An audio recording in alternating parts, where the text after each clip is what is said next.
Hey everyone, it's Ronan Segal, your accordion teacher. Today I wanted to talk about my musical method for learning music and why I prefer learning by ear and what that means versus relying on sheet music. There's some facts and some myths that I've seen, and so I wanted to share with you my own story.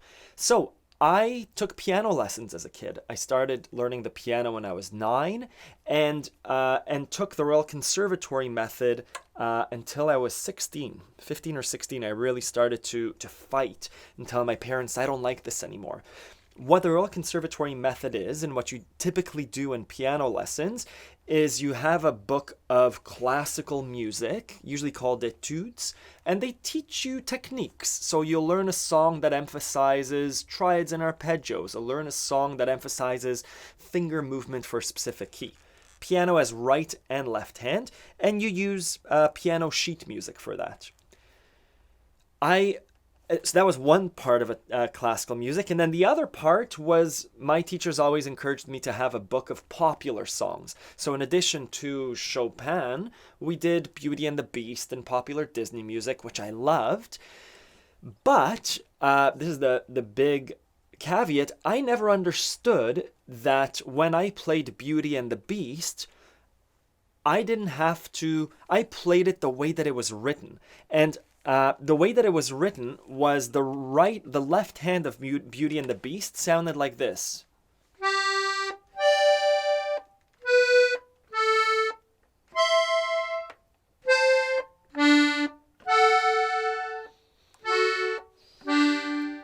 Whatever the composer wrote, I believe that I had to play it note for note as it was written, because that was the case for classical music. And so that really frustrated me because it slowed down how quickly I could learn songs, and how it always required me to read the music or to memorize the exact finger positions. What I didn't know at the time, and what my teacher did, is when we would pick up a book, she would play the entire piece quite quickly. And I thought, man, she's a very quick reader. What I know now is she was understanding that she needed to play the chords that those notes made up. So what I played there was G major to A minor to D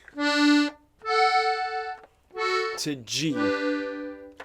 There are lots of ways of playing that. The way that the composer chose was a very beautiful way of doing it, but not necessarily required for the popular music. For classical music, sure, it's nice to play what Rachmaninoff wrote in the exact way that he wrote it. But what I realized at age 15 and 16 was this was too slow of a method for me to follow sheet music for popular songs.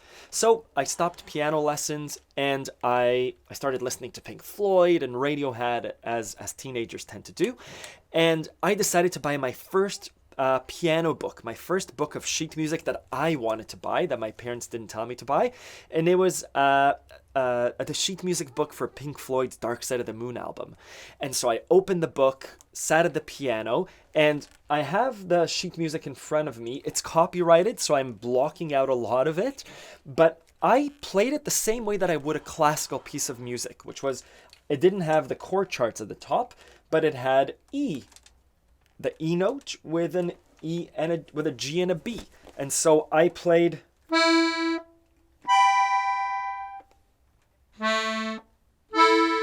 you could see me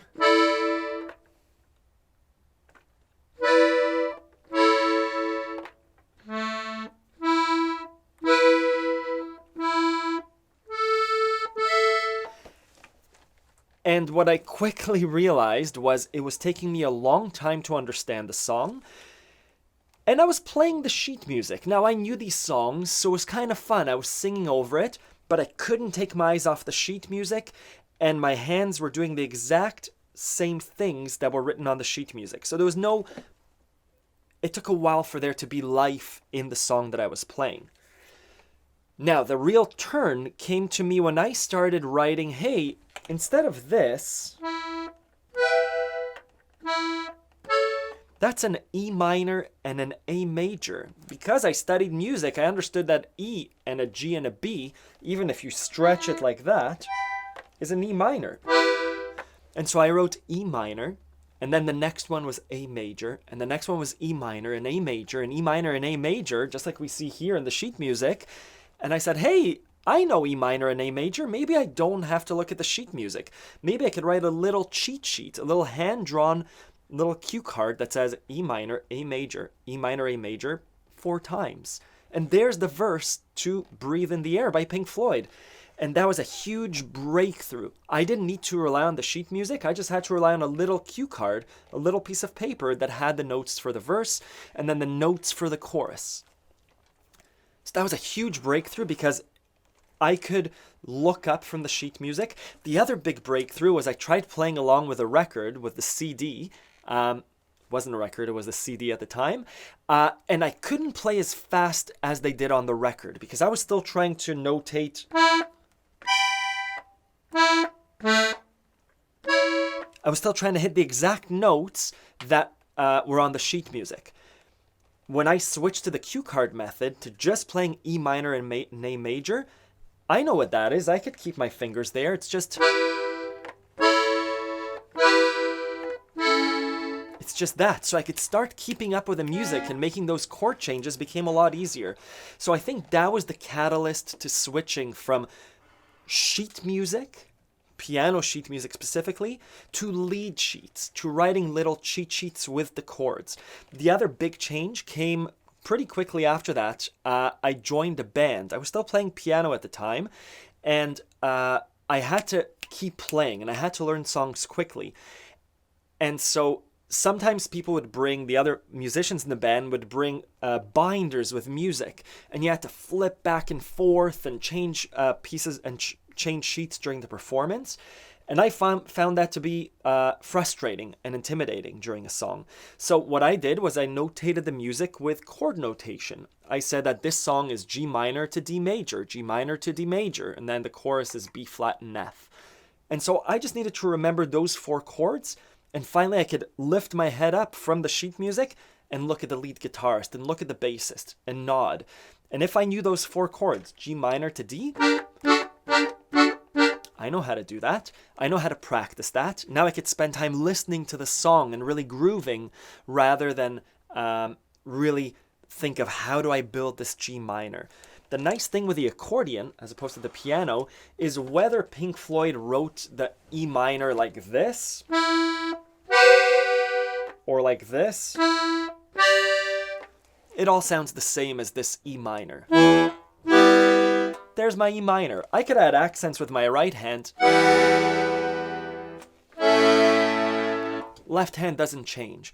And so it gave me that entry, the accordion especially, and switching from sheet music to chord notation gave me a much easier entrance into the world of playing songs rather than just reading sheet music. So I don't think they're mutually exclusive. If there's a Venn diagram, there is an overlap. It's important to be able to read, not to read music. I don't read music well at all.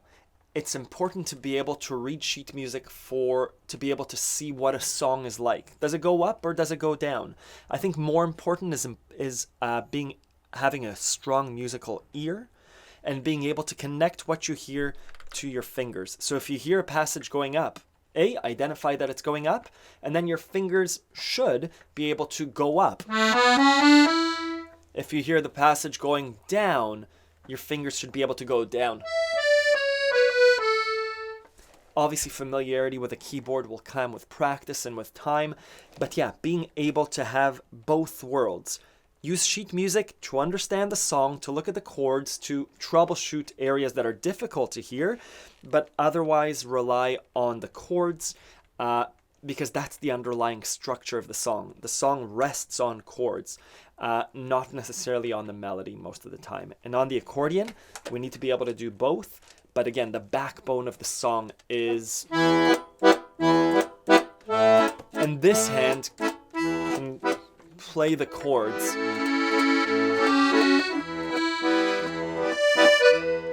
yeah, I hope that gives you a bit of insight into what's more important, but at least that's my musical journey, going from sheet music to being able to play by ear. Thank you. Hope that helps.